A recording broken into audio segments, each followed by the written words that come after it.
सदाशिवसमारम्भाम् शङ्कराचार्यमध्यमाम् अस्मदाचार्यपर्यन्ताम् वन्दे गुरुपरम्पराम् श्रुतिस्मृतिपुराणानाम् आलयम् करुणालयम् नमामि भगवत्पादशङ्करम् लोकशङ्करम् शङ्करम् शङ्कराचार्यम् केशवम् बादरायणम् सूत्रभाष्यकृतौ वन्दे भगवन्तौ पुनः पुनः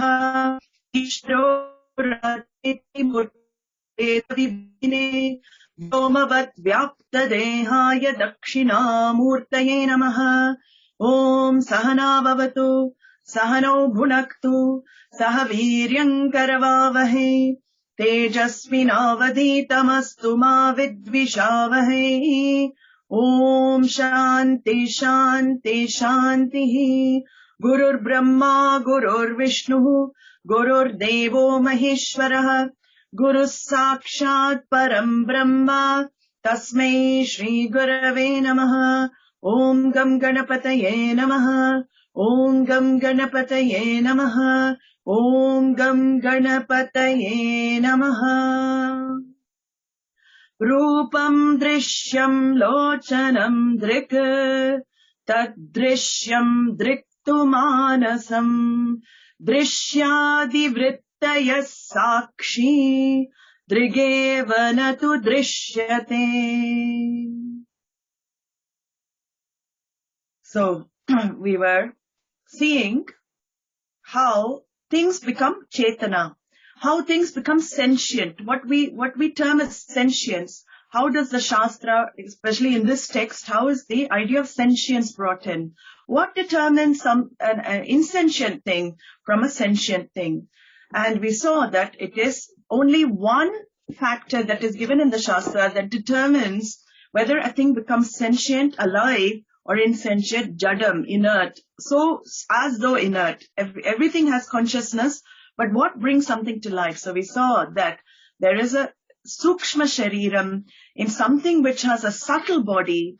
Subtle body is able to reflect consciousness like a mirror reflecting light, and the subtle body is what makes things sentient. So this idea of conscious being is that which responds to the external world. And we saw that life, this body as well, this body is inert by itself, but it becomes conscious when? It becomes conscious when the subtle body enters the physical body. So this verse that we saw, the entrance of the subtle body into the physical body is what enlivens a human being. That's what makes us conscious. And that subtle body itself does not have sentiency on its own. We also saw this idea of borrowed consciousness. And the best example is that frying the pakoras, the fire, how the fire lends existence to the pan. The fire lends its heat, and its heat is the intrinsic nature of fire. It lends the heat to the pan. The pan in turn lends the heat to the oil, and then the oil lends the heat to the pakoras. So this is exactly how it works. Ultimately, it comes back to consciousness. Consciousness, pure, limitless consciousness, which is all-pervading, comes to manifestation through a sukshma shariram. And we saw in this verse, chitchaya aveshataha buddho. So chitchaya here literally means reflection of consciousness. The reflected consciousness shines through the buddhi. So what happens is that our very thoughts are lit up by consciousness. Thought itself is inert. Thoughts cannot harm us.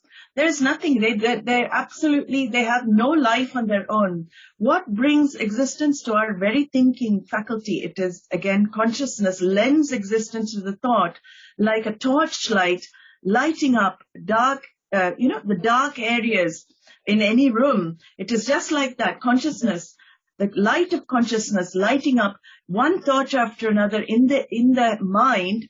That is what brings our thinking to life as well. And knowledge is only possible because of this manifest consciousness, this reflected consciousness that manifests through the mind.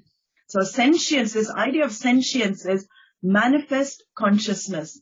And sakshi, I atma, I consciousness, lend existence to the mind, which lends existence, consciousness, to the senses. This is how it works.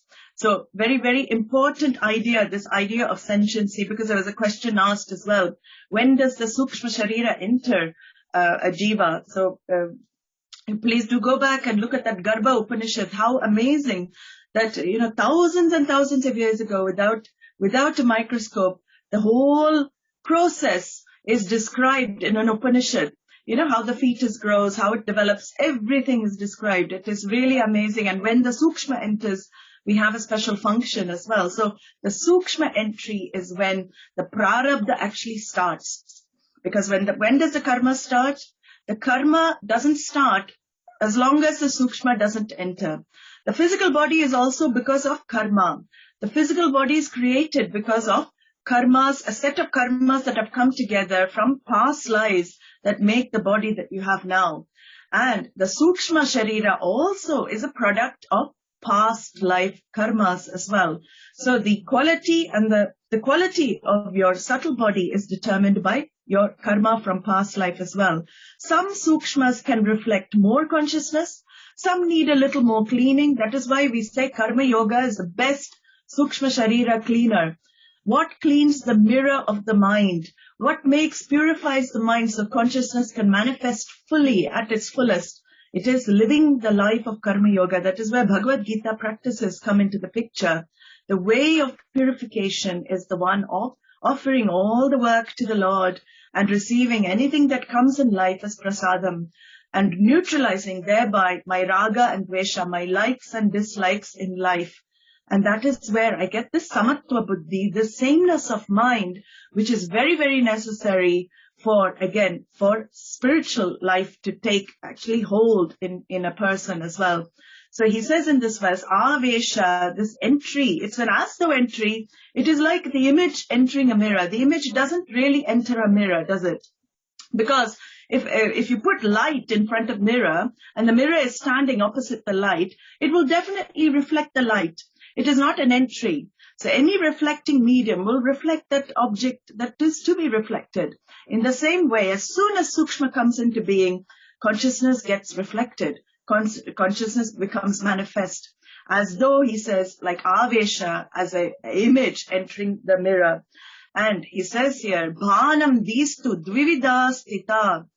In this particular model, he divides the thinking faculty of a human being into two.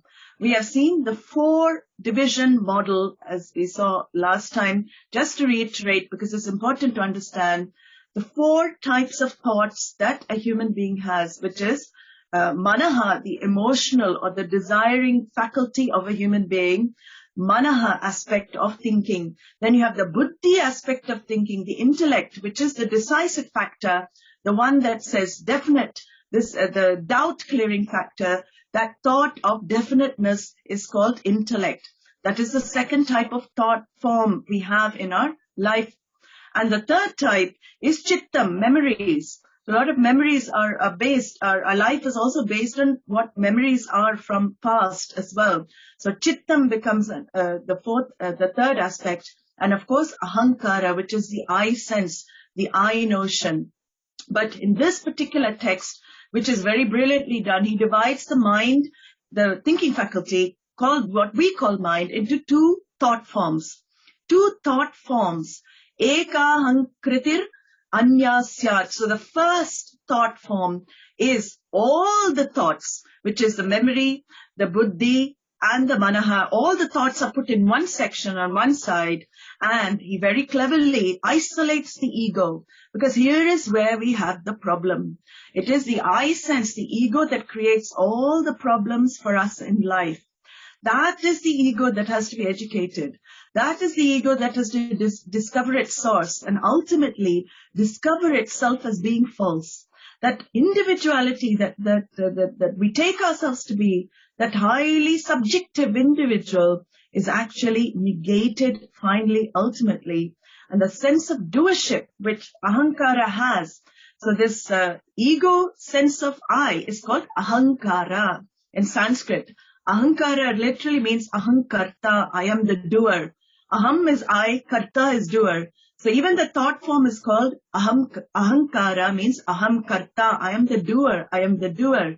Now it is this ahankara that claims all the other thought forms. Without ahankara, we cannot register knowledge. It is that I sense the thoughts are just like on a, as we saw in a cinema, in a film, on a screen, they're just going scene after scene after scene, whether it is a nightmare scene, whether it's a comedy scene, whether it's a love scene, all different scenes are happening in the drama of the mind. In fact, we don't need to watch Netflix or any other flicks. We can watch our own mind for enough drama that we create during the day. But if we are very objective to the drama, then we don't get sucked into the drama. But what happens? Ahankara gets sucked into the other thought forms. This is where we always, err in life. We connect. That ahankara connects to the thought form, claims the thoughts as my thoughts. And it claims the palam, the fruit of the knowledge from the thoughts. So, suppose there's a thought, book. You see, the eyes open and they see a book. And the thought there in the mind, book. But what does ahankara do? I see the book. I become there. I am the seer. I become the seer of the book. I become the knower of the book. So this is how we have to function in the day-to-day life. With the ahankara, we use the ahankara to function. So ahankara by itself is not a problem. It is also a manifestation of Ishvara, the Lord, in the jiva itself. And we cannot get rid of ahankara. As long as we are alive, definitely the aham thought will definitely be there. We cannot get rid of it. But the reality, what Drig-Drishya and the Upanishads help us see, is that the reality we attach to the ahankara is a false reality. It doesn't deserve the reality you give it. All the history, all the problems, all the worries, who do they belong to? They belong to the ahankara. And the whole idea is that the ahankara is not you. You are the one who even lends existence to the ahankara. This is what he's going to say in the next few verses, so we're not going to go into it here. But he says, antah-karana rupini, which is, again, ahankara and the rest of the thoughts. We saw that last time as well, different types of thoughts that we have to deal with on a day-to-day basis. So this is our life, actually. We have two things in our life. What is that? Aham, I, and idam, this. That is it. All our interaction in life is just two things. I and this. Everything other than me becomes this, I and this. And I interact in the world like this. So ahankara is the subject. Everything else becomes object. And this is where I developed the concept of self. The self is, we say it's centered on I. I am is consciousness. That is consciousness shining through a person. As we saw, that consciousness is self-evident, self-revealing, self-existent. I am is known to you. Without a means of knowledge, you know you exist. We saw that. But I lump everything onto the I am. And this is where my whole problems in life begin. Everything gets lumped on that I am. When I identify with the physical body, all the attributes of the physical body get lumped onto that I. If I identify with my mind, all the thoughts in the mind and all the attributes of the mind, whether the mind is a negative mind or a positive mind or any kind of other mind that is the nature of that particular mind, what happens? All of that nature of the mind gets lumped on that I, gets dumped on that I. And this is where this vichara has to be done. This inquiry through this particular text and all the Upanishads, the same type of inquiry is done to sift out the confusion. The aham is confused with idam. See, we saw there's two things, I and this. But what happens? The idam, this, is always confused with aham. The I takes itself to be idam, object of knowledge. The body is an object of my knowledge. I can see my body. I can perceive my physical body. Nobody can deny that. I see my hand. I see my leg. I see my body. I can smell my body. Unfortunately, we can also smell our body. We can hear our body. We can taste our body. If we lick our body, we can taste. Our body is available for sense perception. My own senses can pick up my body. What does that show? It shows the physical body is an object of knowledge. It is an object. And when there is an object of knowledge, what does that mean? There is a subject. And subject cannot be object. That is the whole idea. You cannot be the object that you know. There is a difference here. But you mix it up. You take yourself to be the object of knowledge when you are the perceiver of the physical body. Anyway, that is the first level of inquiry that we do. But in the next verse, a very beautiful analogy is brought in, and he shows how ahankara itself is a mental activity, how the egoic sense of self is also a mental thought form. He says, Chayahankara yoryaikyam taptayah pindavanmatam tadahankara tadatmyat dehaschetanatamaghat. A very, very beautiful example brought in, which is a very typical standard Shastra example of a red hot iron ball. Ayas is iron, pinda is a lump or a ball. So when an iron ball is heated in the furnace, what happens? The whole ball becomes in the form of fire and heat. The heat and the light of fire become like the ball. We see the iron ball glowing red hot like the fire. And fire is in the form of the iron ball. This is called tadatmyam. He says mutual identification. So the iron ball becomes identified with the fire. Fire becomes identified with the iron ball. It is mutual. In fact, there are two things here. There's an iron ball and there is fire. But what happens? When you put the iron ball into the furnace, it looks like one thing. But two things are there. This is called tadatmyam. The heat and light of fire is taken to belong to the iron ball. Fire, it actually is the intrinsic nature of fire. And what belongs to the iron ball? The shape and the form only belong to the iron ball. Shape and form don't belong to the fire. So here is where we do the mutual identification happens as well. Both are mixed together, so it's very difficult to see the distinction. And this is exactly what happens to a human being. The I is so mixed together with the physical body. The I is like the fire, the aham vritti, which pervades the whole physical body. It is like that fire that pervades the iron ball. It pervades fully that because of due to lack of discriminative knowledge, I cannot see the difference. I cannot see the difference between the two. But there are two things here. There are two things here in every being. Chitchaya, he says, the reflected manifest consciousness, which is like fire. The ego, I sense, which is like fire, identifies with the iron ball, which is like the physical body and the mind. We'll put the physical body and the mind together, and it takes on the nature and the shape and the form of the iron ball of the physical body, which is inert in itself. And what happens now? As soon as this mutual identification happens, the karta, the aham, the doer, is mixed up with the instrument of knowledge, the instrument of doing. Both are mixed up now. And he says in the next verse, what kind of mix-up is this? Is this mix-up a problem? Do I have to separate this mix-up? Well, it is when you identify, but he says it's sahajam. Janmana saha jayate iti sahajam. It comes along at birth. You cannot avoid this mix-up. As soon as Sukshma enters, it will be like the fire, the iron ball entering the furnace and the fire getting lit up.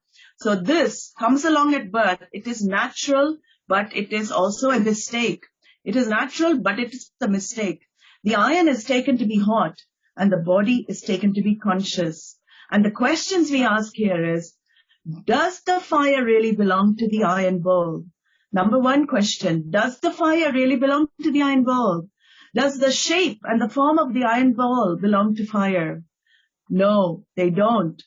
And I identified with the mind and body as just like this, just like the the fire pervading iron ball. The I sense pervades the body-mind senses, and I make the fundamental error, I am this physical body. That is number one error that I make. But body feels conscious because of that I sense pervading it. It is jadam by itself. It is inert like the iron ball. But because of the I sense, what happens? The I sense pervading the body, then my thoughts, my memories, my body, my ideas, it all becomes mine. And where is this feeling of I? It is only in the mind alone. Everything takes place in the mind. Everything takes place in the mind. Your definition, your concept, your sense of individuality, everything is in the mind alone. And this is how I come alive. But the question will be asked in the future verses, where do you go in deep sleep? As we saw, the question will be asked, where do you go in deep sleep? The I sense is no longer there. Where are you? No ego in deep sleep. This is where we have to do the inquiry. You still continue to exist. We saw in deep sleep, despite deep sleep, you still continue to exist despite the I sense being resolved. The I sense is no longer there. It is resolved, but you continue to exist. So all the seers are mixed up here now in our life. Whole life is a mix-up of all the seers. And all that we need to do to discover knowledge is shift the perspective. Shift of perspective is all that it takes. Clearance of ignorance is all that it takes. And then the shift of orientation from what I take myself to be and what I really am, what does it do? Then you realize this is called self-realization, self-discovery. Then I live my life. I can live my life as a Jivan Mukta, a free being. I don't need to be taken in by this samsara. I don't need to go, up and down. I don't need to go up and down like a yo-yo due to all the things that bombard me from external circumstances or even my body's problems. This is the whole idea of knowledge. It should translate into my day-to-day life, and I should become freer and freer as I hear more and more. So he says here, Chaya Hankarayor Aikyam. There is a oneness now, identification of the ego sense, the manifest consciousness and the physical body. I cannot separate them. I cannot separate them because wherever reflecting medium is there, consciousness will manifest. This cannot be separated. So reflection and the reflected consciousness become one and the same, like the fire and the iron ball. And this is called Tadahankara Tadatmyat. The ahankara has total presence in the physical body and the mind because of association with manifest consciousness. This is how I come alive as a human being. This is how everybody becomes alive as a human being. And this analysis now culminates. Whole of analysis we've done so far in a very beautiful verse. The next verse is a summary of all that we have seen, and it discusses the relationship that I have in my life with everything else. What is my relationship with the physical body? What is the relationship of that I with manifest consciousness? And what is that relationship of the I with pure consciousness? Pure consciousness, which means it has not manifested. So he says here, Ahankarasya tadatmyam chichaya deha sakshibihi sahajam karmajam bhranti janyan chatrividam kramat. So there are three questions here. He's asking first, what is the ahankara's relationship with everything else in life? So life is like a movie. Our lives are like a movie. As we saw, comedy, it can be a comedy one moment. It can be a nightmare another moment. It can be another big drama another moment. Who is the protagonist of this movie of life? Who is the protagonist of this drama of life? It is ahankara, the I sense. I am the hero or the villain of this movie. I can make my movie into a villain. I can be the hero of my movie. I can also be a villain in the movie, in this movie of life. But what does it mean? All the experiences that one has to go through on a day-to-day basis, who claims the experiences? They are for the ahankara alone. The I, ahankara, claim all the experiences. But this I am is also a thought. This is what he's trying to say. I am claims all the thoughts. I am claims the actions. I am busy. I am free. When I am sick, it claims everything. And ahankarasya tadatmyam trividam kramat. There are 3 types of relationships that I has with 3 things in sequence for experiencing this world and to undergo all the experiences I go through. The first relationship of the ahankara is with what? It's with reflected consciousness, manifest consciousness. We saw this when consciousness manifests through the I, there is a relationship here. So, antahkarana vritti, that thought of in the mind, enjoying consciousness which belongs to Sakshi, makes me into an individual. It is like basking in the sun's rays. I mean, in this country we need to bask in sun's rays. You enjoy the sun's heat and the light, but it doesn't belong to you. You enjoy it. It belongs to the sun, but you enjoy it in the same way that I thought enjoys consciousness from Sakshi. It borrows consciousness from Sakshi. It is not intrinsic to that I thought. So it is like light reflected in the mirror. And that light reflected in the mirror, it lends light to everything else as well. This is the first relationship. What is this? He's asking, what is this relationship between I and the manifest consciousness? Second relationship I have in life is the relationship of I with the physical body. What is this relationship of I with my physical body? So again, we ask, what is the relationship of fire to the hot iron ball, to the iron ball? What is the relationship of fire to the iron ball? And the third relationship that we have in life is, what is the relationship between I and pure consciousness, Sakshi Atma? What is that pure consciousness? How are we related, that I thought and pure consciousness, Atma? It is like asking, what is the relationship of pot to space? What is the relationship of pot to space? And here, these are the 3 relationships we all have in our life. 2 of these relationships we don't need to bother about. We'll see which ones. 2 of these relationships don't create any problems for us in life. They should not create any problems. It is only the third relationship that is the source of our misery, is the source of our sorrow. So he says here, ahankarasya tadatmyam chitchaya. The reflection of consciousness being one with ahankara, with the I sense becomes a conscious entity. This ahamvritti is a conscious entity, and in turn it identifies with the body and the senses, and life happens, and I interact with the world, I interact with people, I become a conscious live individual, and I cannot remove that ego as long as I am there interacting with the world. So this chitchaya is, he says, it's manifest, reflected consciousness, and it is very natural for this association. This natural association is called sahajam. He calls it sahajam. The first relationship is a natural relationship between I sense and manifest consciousness. Ahankara becomes a conscious entity. You cannot remove it. So it is a nature of mirror to reflect, and it will always reflect the image as well. So this relationship cannot be separated. As long as you're alive in the physical body, it cannot be removed. It cannot be separated. That is easy to understand. So we don't have any problem with it because it is natural. As soon as we come into existence as a baby, come into, existence, this is a natural relationship, ahankara, and manifestation of consciousness. Now, the second relationship, he says, is between the ahankara, the I, and the physical body. What is this relationship? He says there is tadatmyam, there is oneness here also, but it is karmajam. He uses the word karmajam. The first relationship is sahajam, natural. This relationship between the I sense and the physical body is karmajam. It is due to my past karma.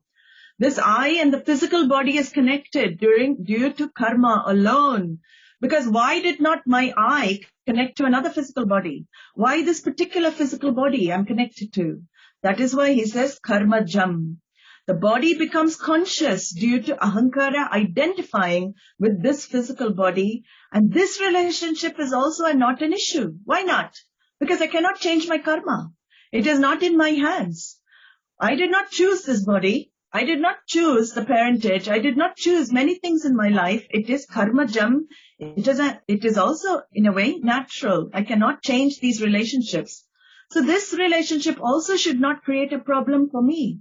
Once I know that I deserve this body, I have earned it somehow, or even if I don't think it's a very nice body, it is the one I've got to, like it or lump it, basically. This is the one you've got. Take care of it well. This is what you have to, there's a vehicle for you to go through your life in as well. So ahankara, it is identified with the physical body because of karma. That is what the relationship with the physical body is. A jiva takes birth only due to this karma as well. And because of this karma, what happens? The shat vikaras, we saw the sixfold changes happen because of this identification. Sixfold changes happen to the body, right? The body is born, the body grows. We know all these changes. The body changes, the body declines, and then the body dies. But what do I do? Again, the mistake I make is that I change along with the body's changes. I, in fact, don't change. I'm the witness of all the changes. You can see your own life. You were there as a child. You saw yourself grow into a youth. You saw yourself grow into adulthood. You saw yourself aging, your gray hairs, your teeth falling out. Not all of you yet, but we witness that eye has been witnessing all the changes to the physical body from the time you were born. So it is the physical body going through the changes. Is it you? It is not you. You are there all along, but you are that changeless truth that is witnessing all the changes. But ahankara makes another mistake and claims all the changes, saying, I'm getting old. I'm changing. I'm declining. I is put with the physical body. So this relationship, karma jam, once I understand it is born of karma, all the conditions of the body, because of karma, whatever is happening is because of karma reactions. I can happily undergo whatever I have to undergo because I have to, exhaust my karma. That is the purpose of birth, to exhaust karma. So I'm ready to accept this relationship. I'm ready to accept this karma jam relationship happily. This relationship is not going to create problem. So the eye and the body, all the three shariras, the karana sharira, causal body, sukshma sharira, subtle body, and sthula sharira, the physical body, are not a problem. They should not be a problem. If we understand this, it is not going to be a problem. And he says, well, the last relationship we have in life is what? It is the relationship of I with Sakshi. What is the relationship of this I thought, this ahankara with Sakshi, witness consciousness? He says, Bhranti Janyam. This is born of delusion. This is the root cause, ignorance, the root cause for all our suffering. It is the relationship of the I, ahankara, to Atma, intrinsic, pure consciousness. Ahankara is drishya.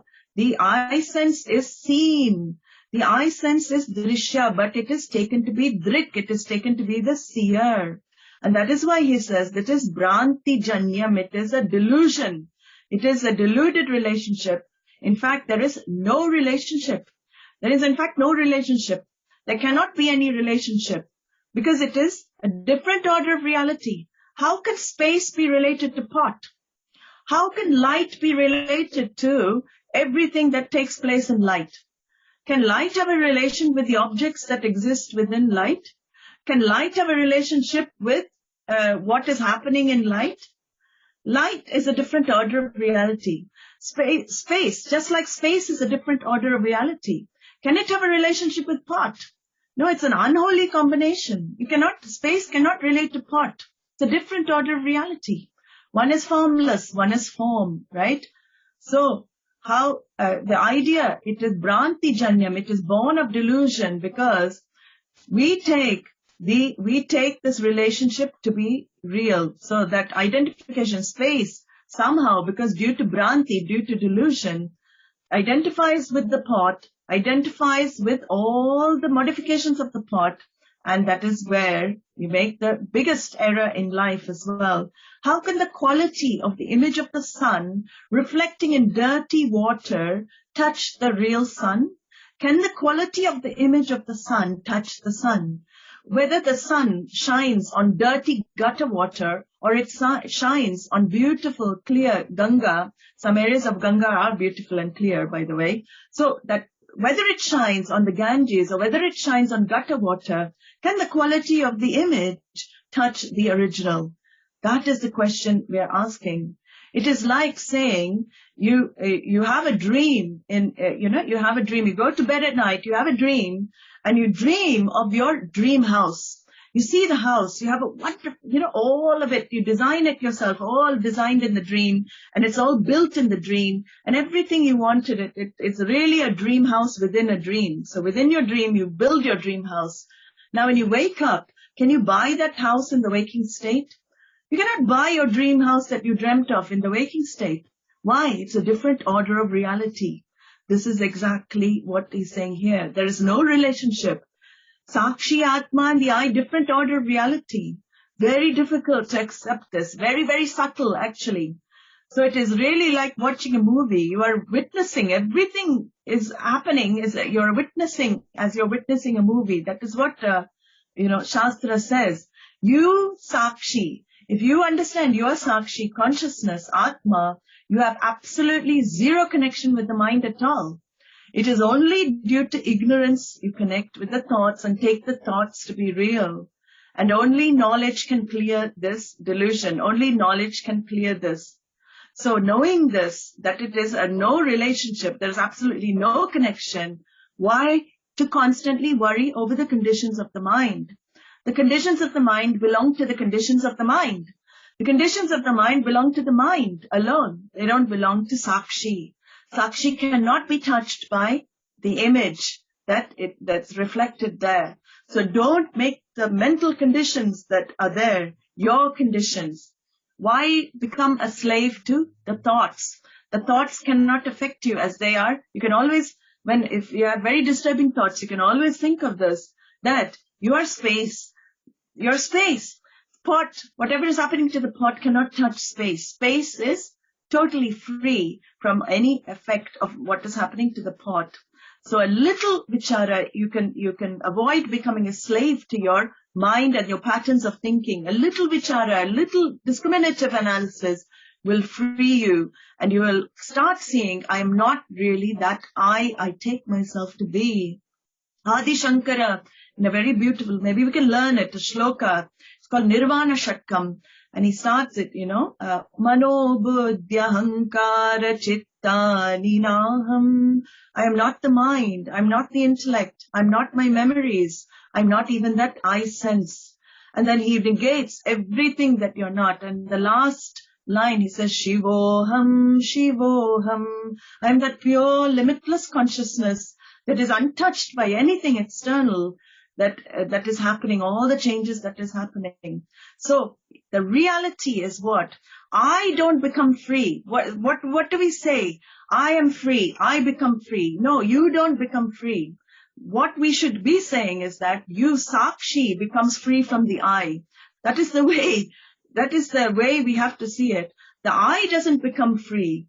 You become free of the I. It is that I that you take yourself to be that creates all the issues. That imposter, he's an imposter in disguise. The imposter with the name and the form and all the history. That is the imposter. But when you realize that I that you take yourself to be is not really that I that is you, then what happens? The ego still remains in the mind. You need the ego to interact, but it's like wearing a costume. It is like playing a role. It is very natural to identify with the ahankara. You cannot avoid it. We saw it's a sahajam. The relationship is a natural relationship. As long as you're alive in the physical body, you cannot avoid that relationship. But what is the difference? the ahankara loses its sting.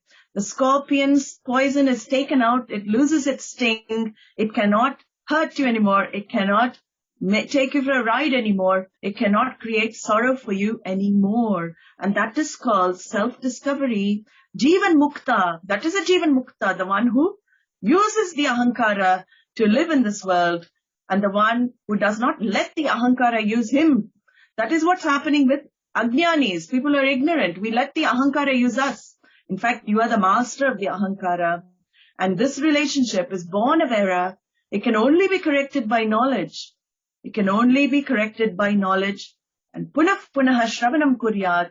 That is the way that we can see that ahankara is badita ahankara. It is a false reality. And I am actually untouched by all the objects of knowledge that I have in my life. So with that, we will finish this verse. Om sarve bhavantu sukhinah, sarve santu niramayah, sarve bhadrani pashyantu, ma kaschit dukkha bhag bhavet, asato ma satgamaya, tamaso ma jyotirgamaya, mrityor ma amritam gamaya. Om Purnamadav Purnamidam Purnat Purnamudachyate Purnasya Purnamadaya Purnamevavashishyate. Om Shanti Shanti Shanti. Harihi Om Shri Gurubhyo Namaha. Harihi Om.